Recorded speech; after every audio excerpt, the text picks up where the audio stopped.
देखो कल बताए थे सेलों का मिश्रित क्रम संयोजन में सेल को मिश्रित मतलब कि समांतर क्रम में भी ऐड किया जाएगा और किसमें, श्रेणी क्रम में भी। तो पहले श्रेणी क्रम संयोजित कर देते हैं और कई सारे सेलों को जो श्रेणी क्रम में संयोजित करके उनको समांतर क्रम में जोड़ दिया जाएगा, यही था ना। तो क्या करेंगे कि पहले कई सारे सेल ले लिया जाए, इधर लेते हैं,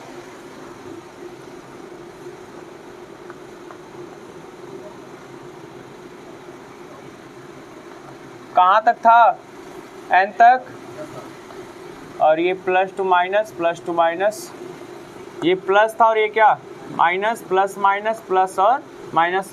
प्रत्येक सेल का टर्मिनल्स जो होते हैं दो होते हैं, एक प्लस होता है, क्या होता है, माइनस होगा।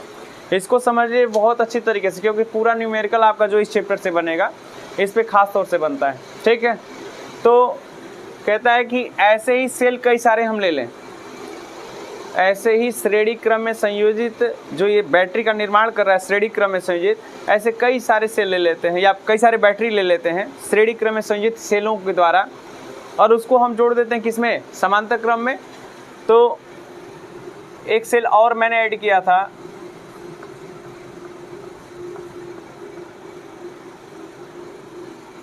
कहाँ तक, ये भी n तक ही।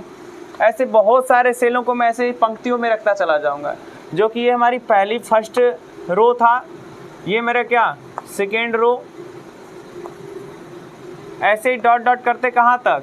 तो जो ये इधर की तरफ चलते हैं तो n तक मान लेते हैं, यहाँ पे भी कोई अल्फ़ाबेटिक ले सकते हैं, ऐसी कोई बात नहीं कि हम m ही लेंगे, a ले लो, b ले लो, c ले लो, जो आपके डिपेंड लगे कि नहीं हाँ ये मेरे लिए ज़्यादा जुबान पे नहीं होता है कि अचानक कोई अल्फ़ाबेट आता है, उसको आप ले सकते हैं। तो कहता है कि कहाँ तक, तो कहता है m पंक्ति तक, m रो तक। तो रो की संख्या m डिपेंड नहीं है, वो m के ऊपर, जैसे ये डिपेंड नहीं है, कई सारे सेल को ऐड कर सकते थे, वैसे समांतर क्रम में भी हम ऐसे जोड़ सकते हैं। तो यहाँ से हो जाएगा लास्ट में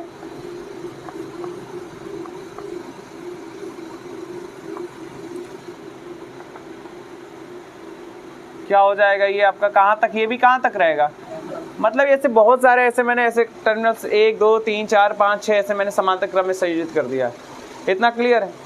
अब कहता है कि प्रत्येक जो इस श्रेणी क्रम में जो पहली पंक्ति में जो सेल जोड़े गए हैं, प्रत्येक सेल का जो ईएमएफ विद्युत वाहक बल, मैं इसलिए रिवाइज करवा रहा हूँ कि है इंपॉर्टेंट, ईएमएफ कितना था, ई, इसका भी ई, क्योंकि समान सेल है या समान इसका विद्युत वाहक बल होगा, ई मान लेते हैं। और जब विद्युत वाहक बल होगा तो 100% बात है कि सेल के अंदर एक आंतरिक प्रतिरोध होता है, जिसको हम दिखाते हैं स्मॉल आर से। तो प्रत्येक का स्मॉल आर, तो जब इस सेल में पहले पंक्ति के सेल में प्रत्येक सेल का ईएमएफ ई है और प्रत्येक सेल का आंतरिक प्रतिरोध आर है और वो एन तक जोड़े गए हैं, तो वैसे ही सेकेंड में भी तो वैसे ही दिख रहा है, तो इसका भी सबका ईएमएफ ई होगा और आंतरिक प्रतिरोध क्या होगा, आर।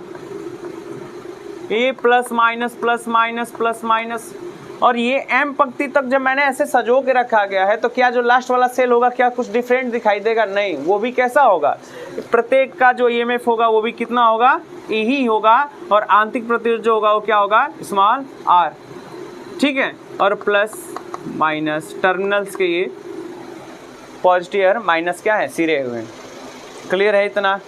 अब कहता है कि जब इस परिपथ को आपने ऐसे बना दिया और सभी के सिरों को समांतर क्रम में जोड़ दिया आपने, तो समांतर क्रम रूल क्या कहता है कि प्रत्येक बैटरी का एक सिरा, अब बैटरी है ना ये, प्रत्येक बैटरी का एक सिरा किसी एक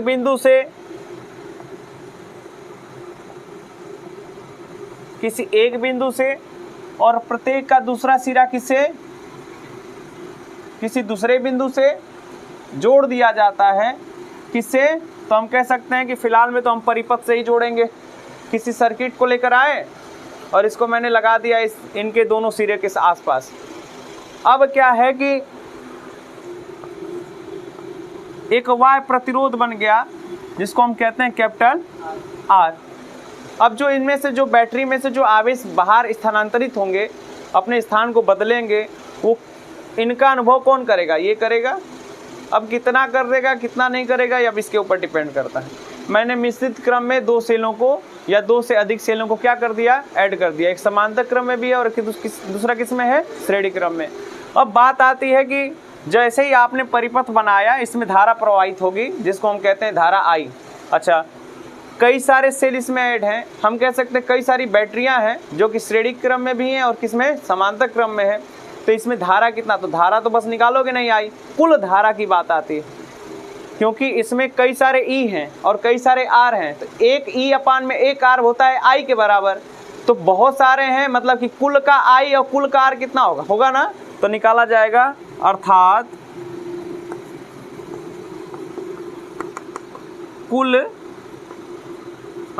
कुल क्या, धारा ना, कुल धारा आई बराबर क्या होता है, जानते हैं कि कुल विद्युत वाहक बल, मतलब कि ई एम, स्मॉल में भी लिख सकते हैं, ई एम एफ टोटल, मतलब कि कुल ईएमएफ, कुल विद्युत वाहक बल बटे में कह सकते हैं कि कुल मतलब कि क्या, रेसिस्टेंस, आंतरिक प्रतिरोध कि प्रतिरोध, क्योंकि एक ये भी प्रतिरोध है आंतरिक प्रतिरोध, तो दोनों को हम जोड़ेंगे तो कुल प्रतिरोध की बात आती है। तो रेसिस्टेंस कितना, टोटल रेसिस्टेंस। क्लियर हुआ। अब इसका मान आप निकाल लीजिए, इसकी वैल्यू फाइंड आउट कर लीजिए, इसकी वैल्यू इससे फाइंड आउट कर लीजिए और पुट कर दीजिए, मान आ जाएगा। तो मैंने पुट करके भी बताया था, मोटा मोटी मैं लिखवाऊंगा नहीं, बस एक्सप्लेन कर देता हूँ। मैंने बताया था आपको कि जब ईएमएफ की बात आती है तो ईएमएफ है क्या, ई, विद्युत वाहक बल किससे डिनोट करते हैं, ई से करते हैं। तो आप ई कर रहे हैं, चलो, तो हम पहले क्या करते हैं कि कुल निकालना है, प्रत्येक का निकालना है। तो कभी भी जैसे कि मान लें कि पूरे धारा में, अगर पूरे परिपथ में धारा का भी मान पूछता है कि इसमें प्रवाहित धारा कितनी होती है, तो आप कभी भी पहले एक का मान ज्ञात करते हैं ना, कि यदि किसी परिपथ में 1 कूलाम आवेश को भेजने में 1 जूल कार्य करना पड़ता है तो वो हमारी क्या कहलाती है, कह सकते हैं कि हिसाब से विभवांतर होता है ना। देखिए, Q बराबर आई टी भी होता है, I बराबर Q अपान में T होता है, एक होता है V बराबर W बटा में Q, होता है कि नहीं होता है। तो कहता है कि एकांक आवेश को किसी क्षेत्र में ले जाने पे जितना कार्य करना पड़ता है विभव कहलाता है। अब कहा जाएगा कि एकांक आवेश को एकांक समय में क्या करने पे, किसी एकांक क्षेत्रफल से निकालने में जो एकांक समय लगता है वो हमारा क्या कहलाता है, 1 एम्पीयर की धारा कहलाता है। प्रत्येक डिफिनीशन है इसमें। तो जब 1 का निकाल रहे हैं तो पूरे परिपथ का निकाल लोगे, अगर 1 का निकाल लेते हो तो। वैसे ही हम इस सेल में 1 का निकालेंगे पहले, तो 1 का निकालिए। तो हम पहले पंक्ति में बात करते हैं, पहले पंक्ति की बात करते हैं। तो लिखा जाएगा कि चूंकि अर्थात पहली पंक्ति में जो ई है वो किस क्रम में जोड़ा गया है, श्रेणी क्रम में। ये किसके ऊपर डिपेंड है, पहले हम इसी को लिख लेते हैं। अगर श्रेणी क्रम में है तो किस हिसाब से, पहली पंक्ति के लिए, मतलब कि फर्स्ट रो के लिए। थोड़ा सा मेरा तरीका बदल सकता है बताने का, इस बार अपना डिफिनीशन चेंज क्लियर करिएगा, सही हो जाएगा। तो कहता है फर्स्ट रो के लिए जो ई की वैल्यू है समान है, तो हम कह सकते हैं कि सब के सब इसके लिए जो ई कुल की बात करते हैं, फर्स्ट रो के लिए ई कुल कितना होगा, तो ई प्लस, क्योंकि श्रेणी क्रम है तो आपस में जुटेगा, प्लस डॉट डॉट डॉट कहाँ तक, एन तक है। तो ये ई किसके ऊपर डिपेंड है, एन के। तो कह सकते हैं ई कुल जो होगा वो क्या होगा, एन इंटू ई। ठीक है, मतलब कि एन सेल इस श्रेणी क्रम में जुटे हुए हैं। अब बात आती है सेकेंड रो का, तो सेकेंड रो में क्या दूसरा बदल जाएगा, उसका भी क्या आएगा, वही आएगा। तो ऐसे तीसरे का, चौथे का, पांचवे का, सबका प्रत्येक ई कुल कितना आ रहा है, एन ही आ रहा है। तो हम कह सकते हैं कि तब एम पंक्ति का कितना होगा, तो हम लिखेंगे ना एम रो के लिए, एम रो के लिए क्या होगा, तो हो जाएगा ई कुल इतना ही आएगा, कितना आएगा, एन इंटू ई। इसको मानते हैं इक्वेशन नंबर 2 और इसको मानते हैं इक्वेशन नंबर 1। अब बात आती है कि चलो ई तो निकाल दिया आपने, ये इसकी बात आती है। तो कहता है कि यदि आंतरिक किसी पहली पंक्ति में कह सकते हैं कि या पूरे परिपथ में अगर ईएमएफ ई है और वो एन के ऊपर डिपेंड करता है, मतलब कि एन ई है, एन सेल जुड़े हुए हैं, तो उसमें आंतरिक प्रतिरोध भी कितना होगा, एन आर ही होगा। तो प्रथम पंक्ति के लिए बात करेंगे, तो प्रथम पंक्ति के लिए फर्स्ट रो के लिए किसकी बात करें हम, आंतरिक प्रतिरोध की बात कर रहे हैं ना। तो आर कुल फर्स्ट के लिए आर कुल कितना होगा, तो कितना हो जाएगा आर प्लस डॉट डॉट कहाँ तक है, तो इसका आर कुल कितना होगा भैया, एन आर होगा। तो पहले के लिए एन आर हो गया, तो दूसरे के लिए क्या कुछ और आएगा, उसके लिए भी एन आर ही आ रहा है, तीसरे के लिए भी एन आर ही आ रहा है, मतलब कि फर्स्ट के लिए एन आर, फर्स्ट के लिए एन आर, सेकेंड के लिए भी क्या आ रहा है, एन आ रहा है। क्या आएगा सेकेंड के लिए आर कुल कितना आएगा, एन आर ही आएगा। ये बताओ एम पंक्ति के लिए कितना आएगा, आर कुल एम पंक्ति के लिए कितना आएगा, एन आर ही आएगा। मतलब कि ये किस क्रम में जुट रहा है, समांतर। और जब प्रतिरोध समांतर क्रम में जुड़ता है तो फार्मूला एक अप्लाई होता है। श्रेणी में था तो ये था, ये आया, अब इसी प्रतिरोध को समांतर में मैंने ऐड कर दिया, तो समांतर में ऐड किया तो क्या फार्मूला निकल के आया भैया आपका, कह रहा है कि ये कुछ इस हिसाब से दिख रहा है ना, ये भी एन आर है, ये भी एन आर है, और एम पंक्ति का भी क्या है, एन आर है। तो समांतर क्रम के लिए फार्मूला होता है आ एक बटा में क्या आर, मतलब कि हम क्या निकालेंगे, आर तुल्य निकालोगे, कुल मान इसका कितना हो जाएगा, तो आर तुल्य निकालेंगे। तो आर तुल्य किस कैसे निकाला जाएगा, चूंकि समांतर क्रम में है तो एक बटा में आर तुल्य हो जाएगा, बराबर पहला जो प्रतिरोध जोड़ा गया है समांतर क्रम में कितना, एक बटा में एन आर प्लस एक बटा में एन आर। एम पंक्ति तक कितना, एम पे डिपेंड है कि नहीं, ये नीचे चलते जाइए, एम पंक्ति पे डिपेंड है, इसका कोई लॉजिक नहीं, कहाँ तक आप लेके गए हैं उसको। तो ये किसके ऊपर डिपेंड हो गया, अब एम पे डिपेंड हुआ, तो आर तुल्य कितना हुआ भैया आपका, कितना हो गया, एन आर इंटू किसके ऊपर डिपेंड हो गया, एम। जैसे यन लिख रहे थे वैसे किसके ऊपर है, एम के। अब हम इसको लिख सकते हैं आर तुल्य को ऊपर भेजेंगे, या इसको लिख सकते हैं एम अपान में क्या, एन आर लिख सकते हो, आर तुल्य को ऊपर भेजो, आर तुल्य को ऊपर भेजिए, कितना आएगा बताइए, एन आर ऊपर आ जाएगा, बटा में क्या हो गया एम। मैं ये दिखाना चाहता हूँ आपको कि जो कल के स्टूडेंट यहाँ पे थे और इसको आप पढ़े हुए हैं, तो क्या आप इतना लगा सकते हैं अपने से कि नहीं।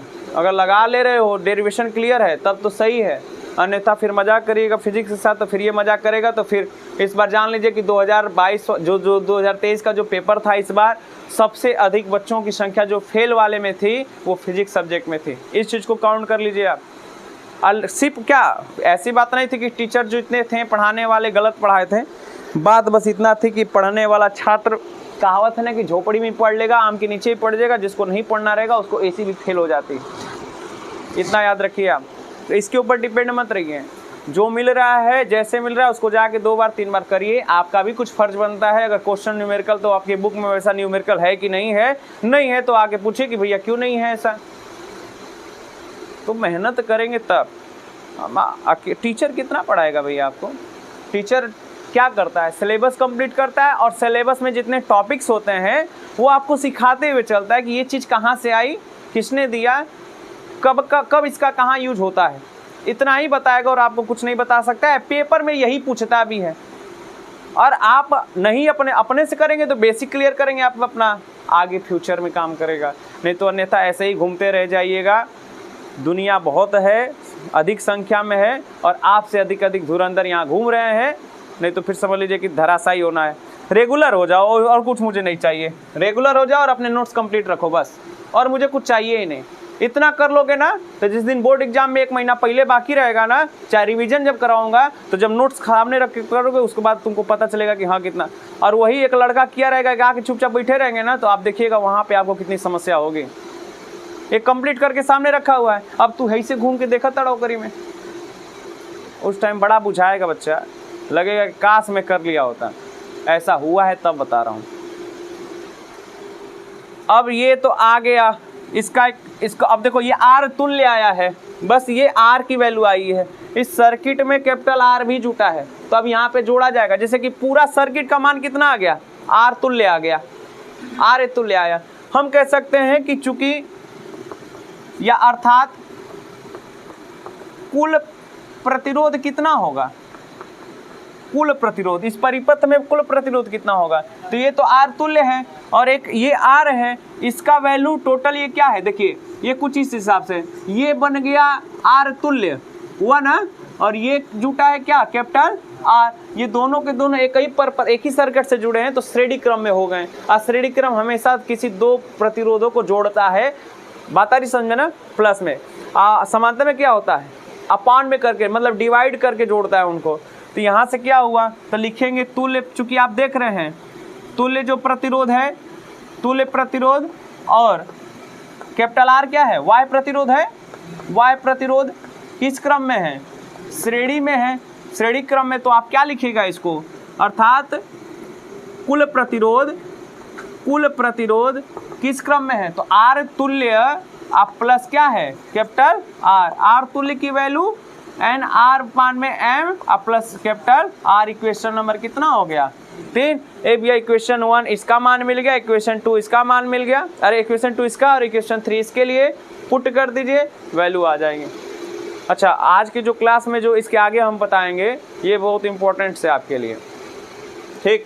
केमिस्ट्री को इसके लिए रोके हैं कि एक दो लोग थोड़ा सा तितिर बितिर इधर हो रहे हैं, ठीक है, वो थोड़ा सा सेट हो जाएंगे। मेरे दिमाग में चल रहा है कि इसके बाद आपका सीधे second units organic chemistry start करो।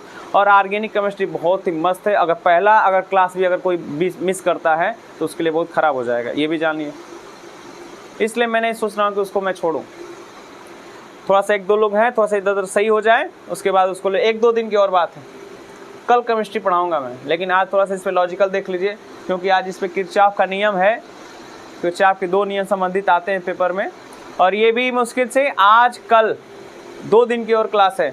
ये चैप्टर ये भी क्या हो जाएगा, समाप्त। अब चला जाएगा किसकी तरफ, सेकेंड यूनिट की तरफ, क्योंकि 6 चैप्टर इसमें भी ख़त्म, 3 यूनिट कंप्लीट इसका, और उस वाले में भी 3 चैप्टर कंप्लीट हो जाएगा, और चला जाएगा सेकेंड की तरफ। इसलिए क्योंकि आप अपने, जैसे कि ये जुलाई चल रहा है, 20 दिन में वो 1-2 चैप्टर ख़त्म कर दूंगा उसमें से। तो आपके जो ये टेस्ट होगा, ये जो पेपर होगा या टेस्ट होगा, उसमें के लिए आपके लिए बिल्कुल बेस्ट हो जाएगा। और इसका अगस्त में रिवीजन करवाएंगे, जितना पीछे कराएगा, जितने बच्चे रहेंगे अगस्त तक बिल्कुल कंप्लीट हो जाते हैं कि हाँ स्थिर हो जाएंगे, उसके बाद उसको रिवीजन करवाएंगे अगस्त में। घबराइएगा मत, ठीक है ना, कि नहीं सर मेरा पीछे का छूटा है, ऐसा कुछ भी ना। चलिए अब क्या करेंगे आगे बताइए। अब समीकरण 1 का मान किस में रख दें, समीकरण 1 में समीकरण 2 तथा 3 का क्या कर दिया जाए, वैल्यू पुट कर दीजिए। तो समीकरण 1 तथा 2 में तो लिखेंगे, समीकरण 1 में 2 तथा 3 का आ रहा है नहीं, ये यहाँ तक आ रहा है ना, ठीक है। 3 का मान रख दीजिए, मान रखेंगे तो क्या होगा, I बराबर क्या होगा, EMF टोटल है, तो EMF टोटल कहाँ आप निकाले हैं, उधर EMF, कुल EMF आपने निकाला है ना, तो NE और बटा में कुल आंतरिक प्रतिरोध, कुल प्रतिरोध NR बटा में M प्लस क्या है R, M इसमें मल्टीप्लाई होगा और M चला जाएगा ऊपर, तो I इक्वल टू हो जाएगा M N। इसको इक्वेशन नंबर सुनिए, कर दीजिए कितना, 4। ये बहुत इंपॉर्टेंट है, अभी बताएंगे जब उच्च धारा की बात आएगी तो इसका प्रयोग किया जाएगा। तो यहाँ पे क्या हो जाएगा, I equal to M N E और बटा में M इसके साथ मल्टीप्लाई भी था, N R plus M R। ये होता है मिश्रित क्रम संयोजित, क्या है, सेलों का मिश्रित क्रम संयोजन, ठीक है ना। जब श्रेणी और समांतर ग्रुप में रहते हैं उस स्थिति में इसका फार्मूला बन के आ गया। ये तो आपने किया ही है, कल का कंप्लीट है, कर लीजिएगा लेके बच्चों से, या नोट्स में आपको वो कर दूंगा, भेज दूंगा, ठीक। अब बात आती है क्या, अब आगे लिखिए, चलिए अब आपकी बारी, लिखने की बारी, चलिए लिखिए।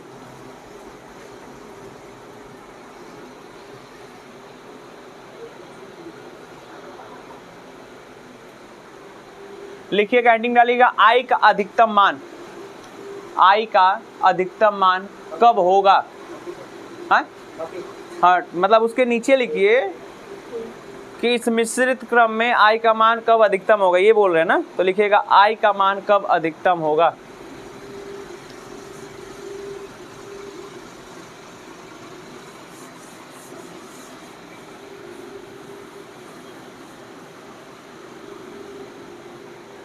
और थोड़ा सा इसको दाएं बाएं हट के इसको कंप्लीट करना पड़ता है। थोड़ा सा अजीब लगेगा, लेकिन वहाँ तक पहुँचने के लिए ये करना पड़ता है। ठीक है, तो देखिए क्या करना है। तो कहता है कि जब i का मान अधिकतम करना है तो कुछ वैल्यूज को न्यूनतम करना पड़ेगा। तो कौन से वैल्यू को न्यूनतम करना पड़ेगा? क्या करना है कि जो ये वैल्यू आई है NR प्लस MR, उसको हम अंडर रूट में पहले करेंगे। या तो धनात्मक लीजिए या तो ऋणात्मक लीजिए, बात एक ही रहेगा, इसमें कोई अंतर नहीं आएगा। बता रहे हैं क्यों। नीचे से लिखिए, उसके बाद पता चलेगा आपको। लिखिएगा कि i का मान अधिकतम होने के लिए, i का मान अधिकतम होने के लिए किसी ना किसी का मान तो भैया घटना पड़ेगा। ठीक है, मिश्रित क्रम में i का मान अधिकतम करने के लिए किसी के वैल्यू को क्या कर दिया जाता है? कम कर दिया। अब वो वैल्यू है क्या, किसकी है? तो लिखिएगा नीचे से, कम करने के लिए NR, ये NR plus MR capital R का NR प्लस MR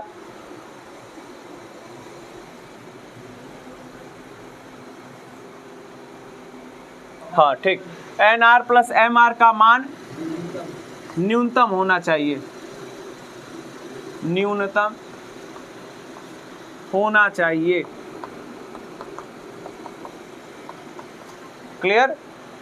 अब इसका मान न्यूनतम कब करेंगे? न्यूनतम मतलब कि 0 कर दीजिए, इसकी वैल्यू 0 करिए। अब 0 कैसे करेंगे? थोड़ा सा मैथमेटिकल तरीके से चला जाएगा। ठीक है, नीचे से लिखिएगा, नीचे से लिखो बेटा कि NR plus MR is equal to, NR plus MR is equal to क्या होता है? एक फार्मूला होता है, A प्लस B बराबर कितना होता है? तो एक फार्मूला उसमें लिख लीजिएगा। इसका फार्मूला होता है A माइनस कर दें या प्लस? हाँ ठीक है, A minus B plus 2 under root A into B. A plus B का एक फार्मूला होता है, A माइनस B, हाँ नहीं, A minus B plus 2 under root A into B. लिखिए, लिखते रहिए, रुकिए मत। अच्छा, ये भी चीज़ वैल्यू, ये भी वैल्यू किस में रहेगी? ये भी किस में होगा? अंडर रूट में। किस में होगा? अंडर रूट में। तो इसको हम किससे, इसी फार्मूले में रखें। NR बराबर क्या है? A और MR बराबर क्या है? B। तो हो जाएगा under root NR minus under root MR plus 2 into NR into में क्या हो जाएगा? MR। ये करिए।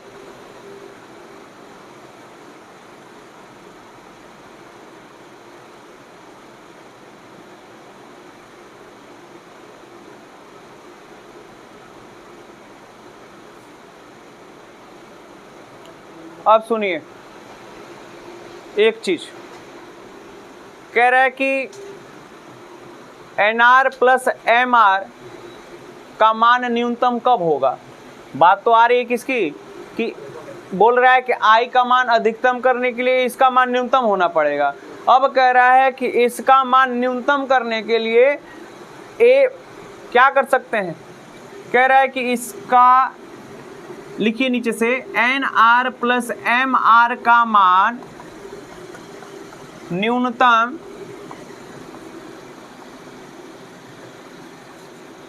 होने के लिए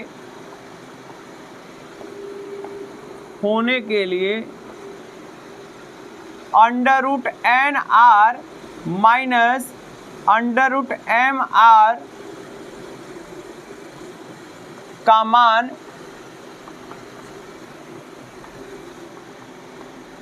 शून्य होना चाहिए, होना चाहिए। कह रहा है कि उसका मान न्यूनतम करने के लिए इसका मान अब क्या करना पड़ेगा? शून्य करना पड़ेगा। बात समझ रहे हैं ना? लॉजिक कहाँ से कहाँ आ गई? 2 स्टेप में है कि इसका मान बढ़ाना है, इसके मान के लिए बोल रहा है कि इसका मान घटाना पड़ेगा। और इसका एक फार्मूला होता है, जब फार्मूला अप्लाई करिएगा तो ये वाली वैल्यू आएगी। अब कह रहा है कि ये वैल्यू को 0 कर दीजिए, तब इसका मान क्या हो जाएगा, न्यूनतम होगा, कम होगा। जब 0 आएगा तब तो लिख लीजिए क्या करेंगे, अर्थात under root N R minus under root M R is equal to क्या बोला है, 0 बोल रहा है ना, शून्य होना चाहिए। कर दिया मैंने शून्य, जब शून्य कर दिया तो इस वैल्यू को भेज दीजिए इधर, अंडर रूट एन आर बराबर अंडर रूट क्या हो गया, एम आर। अब दोनों का वर्ग कर देंगे, दोनों पक्षों का क्या किया जाएगा, वर्ग कर दीजिए। दोनों पक्षों का वर्ग करने पर, वर्ग करेंगे भैया तो क्या आएगा बताइए, तो ये हो जाएगा एन आर बराबर एम आर, होगा ना। तो एक बात बताइएगा,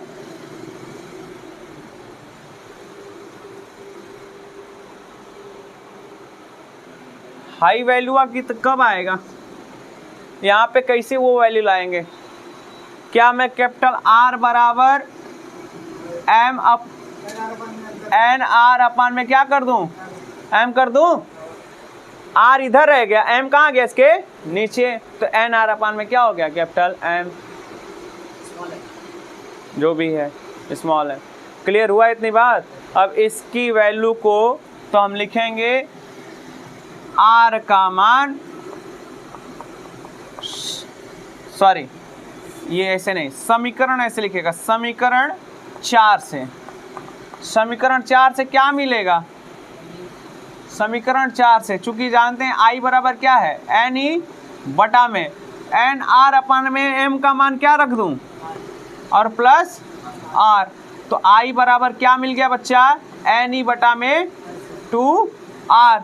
अब बताओ कि आई इक्वल टू क्या है, एन इंटू में ई अपान में आर है कि नहीं, 2r, बोलो।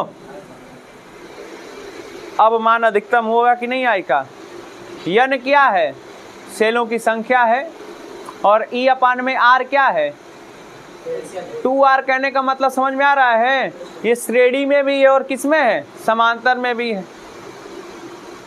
कुछ पल्ले पड़ा, देखिए यहाँ तक तो ठीक है।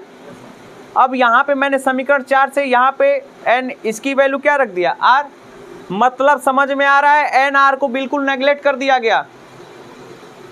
m पंक्ति और n पंक्ति के साथ प्रत्येक आंतरिक प्रतिरोध को क्या कर दिया मैंने, नेगलेक्ट कर दिया, मतलब कि कैपिटल R के बराबर कर दिया। तो इस स्थिति में यहाँ पे जब आपने वैल्यू पुट किया तो R प्लस क्या हो गया, R, तो यहाँ टोटल 2R, तो ये तो कांस्टेंट है 2। ये श्रेणी को भी दिखा रहा है, मतलब श्रेणी वाले भी प्रतिरोध को मैंने आंतरिक, नॉर्मल समझिए बात को, और नीचे वाले को, मतलब टोटल कितना हो गया, 2R हो गया। अब बात आती है कि यहाँ पे आपको मिला, कुछ इधर समझाएं क्या, इधर समझिए, इसका कोई मतलब है नहीं अभी फिलहाल में। अब क्या मैंने बोला, आई इक्वल टू हो गया एन इंटू ई अपान में 2R। भैया इसका मान बढ़ाते चलिए, आई अर्थात आई बराबर एन इंटू ये क्या है, एक सेल से प्राप्त क्या, धारा, यही न है। और चूंकि एक बात याद रखिएगा कि n की संख्या आप जितना बढ़ाइए उतना उस आई का मान क्या होगा, बढ़ेगा। यही ना करते आ रहे हैं आप, श्रेणी में भी समांतर में भी, अब किसके लिए कर दिया, मिश्रित के लिए भी कर दिया। ये हो गया, कर जाइए कंप्लीट। जब आपसे पूछेगा कि आई का मान मिश्रित क्रम के लिए कब अधिकतम होगा, तो एक जवाब दीजिएगा, जब N R plus M R का मान क्या होगा, न्यूनतम होगा। अब आप N R plus M R का मान कब न्यूनतम करेंगे, जब ये तब न्यूनतम होगा जब इसके अंदर जो फार्मूला में ये बैठा हुआ है ये वैल्यू क्या हो जाए, 0। और जब ये 0 हो जाएगी तब आपका वैल्यू आ जाएगा टोटल कितना, ये, और आर के जगह पे रख दीजिए, मतलब एन आर अपान में एम की जगह पे रख दीजिए कैपिटल आर। कहने का तात्पर्य ये है कि आंतरिक प्रतिरोध जो आर है वो श्रेणी में भी जुटा हुआ है n तक और पंक्ति में भी जुटा है m पंक्ति तक, तो दोनों के वैल्यू को मैं कर दिया कैपिटल R के बराबर। उस स्थिति में हमारा क्या हो जाएगा, I इक्वल टू NE अपान में 2R। साफ साफ तात्पर्य जान रहे हैं क्या कह रहा है कि इसको हम नेग्लेक्ट कर दिए बिल्कुल, इसके मान को मैंने पूरा क्या कर दिया, R के मान को जो N पंक्ति में भी है और M पंक्तियों में जुटा हुआ है, इसके मान को मैंने बिल्कुल क्या कर दिया, 0 मतलब नेग्लेक्ट कर दिया, कैपिटल R के बराबर कर दिया। उस स्थिति में N का मान क्या हो जाएगा। अब देखो ये चीज़ तो उसी को समझ में आएगा जो श्रेणी और समांतर पढ़ा हुआ है, ये जो चीज़ है उसको श्रेणी और समांतर को ही समझ में आ सकता है, बाकी के लिए हम वो करते हैं। आप लोग पीछे देख लीजिएगा, वीडियो चढ़ा हुआ है, वो आपके ऊपर डिपेंड करता है। कहने से तो आप देखेंगे नहीं, क्योंकि पढ़ने वाले हैं नहीं, पढ़ने वाले होते तो रेगुलरिटी हो जाते आप फटाक से। इतना समय किसके लिए, बोर्ड एग्जाम है ना, थोड़ा सा टेंशलाइज तो होना पड़ेगा भाई, लेकिन आप इसमें भी निछावर लेने के चक्कर में पड़ जीवा तुरंत थे। टीचर की आस आपसे एक चीज़ की होती है भैया, ये हो गया ठीक है। कल करें क्या, किरचाफ का नियम, किरचाफ का नियम हेडिंग डाल के क्या कर दीजिए, छोड़ दीजिए। किरचाफ का नियम, किरचाफ लॉ, उसको उतार लीजिएगा। बाद में एक चीज समझ लीजिए, इधर अभी उतारना है क्या उसको, किसका अभी बाकी है, उतार रहे हैं, कितना टाइम लगेगा, इसको समझ लीजिए, उसके बाद उतारिए। देखिए किरचाफ का नियम तुरंत सर्वप्रथम कहते हैं किसके लिए होता है, तो कहते हैं जो जटिल परिपथ होता है उसको आसान बनाने के लिए। दूसरा, ये ओम के नियम पे ही बिल्कुल प्रभावित करता है, ओम के नियम पे ही बिल्कुल डिपेंडेंट है, ओम के नियम के ही ऊपर, जैसे कि V बराबर IR होता है ना, वैसे ही विभवांतर को स्पष्ट करेगा, धारा को स्पष्ट करता है, Y प्रतिरोध से रिलेटेड होता है। बात आ रही समझ में। और इससे संबंधित 2 नियम होता है, एक पहला नियम, दूसरा नियम। पहला नियम में क्या पढ़ेंगे आप, संचारण का नियम पढ़ेंगे, बात समझ में आ रही है। तो उस क्या बोलते हैं, आवेशों के संरक्षण का नियम जो होता है उसको पहला नियम में, दूसरा नियम में वैसे प्रतिरोधों के बारे में बताएगा, तो उसको कल करके आइएगा रिपीट। ये कल की क्लास में कल कंप्लीट हो जाएगा फिजिक्स में, परसों आया नर्स, मतलब 2 दिन और है, ख़त्म कर देंगे फिजिक्स का ये चैप्टर आपका, ठीक है। क्या चीज़, इसका अधिकतम मान ही निकालते हैं, न्यूनतम मान नहीं निकाला जाता है। मिश्रित क्रम में कभी न्यूनतम मान की वैल्यू नहीं फाइंड आउट कर सकते। न्यूनतम मान को करना है तो यहीं पे क्या कर दीजिए आप, यहाँ पे क्या करिए, इसको नेगलेक्ट कर दीजिए, R को नेगलेक्ट करेंगे तो M से M कैंसिल हो जाएगा, N से N कैंसिल हो गया, बचा E अपान में क्या, R, लो सामने रखा गया है। क्लियर है ना, वैसे पूछता नहीं है, लेकिन अगर है तो आप देख लीजिए आपके सामने, बच जाएगा I इक्वल टू क्या, E अपान में R। कंप्लीट, बंद कर दीजिए इसको, रुकिए हम कर देते हैं।